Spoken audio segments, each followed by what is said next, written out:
যদি কখনো দেখেন দুনিয়া আপনাকে ভাঙতে চাচ্ছে, নামাতে চাচ্ছে, ধ্বংস করতে চাচ্ছে, আপনি রবের উপর তাওয়াক্কুল করে নবীর প্রেম ভালোবাসা নিয়ে একটু ধৈর্য ধরে সময়ের অপেক্ষা করবেন, সময়ের অপেক্ষা করবেন, রবের হুকুম আসা পর্যন্ত সময়ের অপেক্ষা করবেন। মনে রাখবেন, ভাঙ্গা জিনিসগুলাকে আল্লাহ এমন ভাবে সুন্দর করে নতুন করে সাজাবে, আপনাকে এমন সুন্দর জীবন দান করবে, যারা আপনাকে নামাতে চেয়েছিল তারা আপনি পর্যন্ত আর পৌঁছাতে পারবে না। সুবহানাল্লাহ। যারা আপনাকে টেনে ধরে নামাতে চেয়েছে তারা অনেক পিছনে পড়ে থাকবে, আপনি রবের রহমত নিয়ে অনেক দূরে এগিয়ে থাকবেন। মনে রাখবেন, শুধু একটু সয়ে যাবেন, একটু ধৈর্য ধরে থাকবেন, একটু সহ্য করে চুপ করে থাকবেন। যত সইবেন তত পাইবেন, যত সইবেন তত পাইবেন। কোনো আফসোস নাই, কোনো আপত্তি নাই, কোনো হা হুতাশ নাই। রবকে শুধু এতটুকু বলবেন যখনই মন খারাপ হবে, সিজদায় মাথাটা ঝুঁকিয়ে, ইয়া রব, আমি যা পেয়েছি কোনো কিছু পাওয়ার যোগ্যতা আমার কাছেই নেই, সব তুমি দয়া করে দান করেছো, সব তুমি দয়া করে দান করেছো।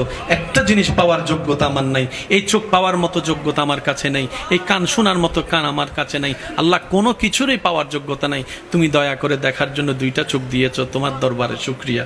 সুবহানাল্লাহ।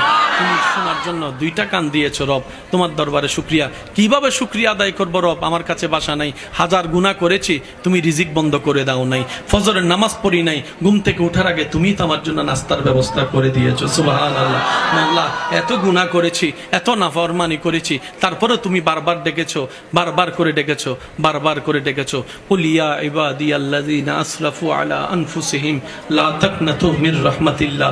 তুমি বলেছো মাওলা, তুমি বলেছো, বুঝতে পারিনি বুঝার মতো করে আল্লাহ তুমি এত দয়া করেছো। আল্লাহ, না বুঝে অনেক হা হুতাশ মন খারাপ করেছি, আজকে থেকে আর করব না। আজকে থেকে তুমি দিলো আলহামদুলিল্লাহ, না দিলে ডবল আলহামদুলিল্লাহ, না দিলে ডবল আলহামদুলিল্লাহ, না পাইলে ডবল আলহামদুলিল্লাহ। কারণ যেটা পাওয়া সেটা আমার চাওয়া ছিল, যেটা না পাওয়া সেটা তোমার চাওয়া ছিল, আর আমি বান্দা হয়ে তোমার চাওয়াতেই খুশি হয়ে আলহামদুলিল্লাহ বলতে লাগলাম। আপনি এই অভ্যাসটা একটু করার চেষ্টা করেন, কোনো হা হুতাশ নাই, কোনো আফসোস নাই।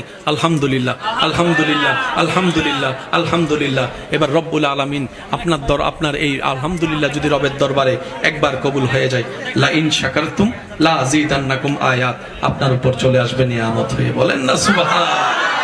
বড় ভাই বড় যারা আছেন, ছোটদেরকে বুকে টেনে নেন।